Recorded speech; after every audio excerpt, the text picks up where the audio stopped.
సామాజిక ఆర్థిక రాజకీయ న్యాయాన్ని ఆలోచన భావ ప్రకటన విశ్వాసం ధర్మం ఆరాధనలతో స్వేచ్ఛను అంతస్తుల్లోనూ అవకాశాల్లోనూ సమానత్వాన్ని చేకూర్చడానికి మరియు పౌరులందరిలో వ్యక్తి గౌరవాన్ని జాతీయ సమైక్యతను సమగ్రతను కాపాడుతూ సౌభ్రతత్వాన్ని పెంపొందించడానికి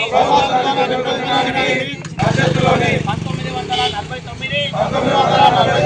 నవంబర్ 26న ఈ రాజ్యాంగాన్ని అంగీకరించి శాసనంగా రూపొందించుకొని మాకు మేము సమర్పించుకుంటున్నాం.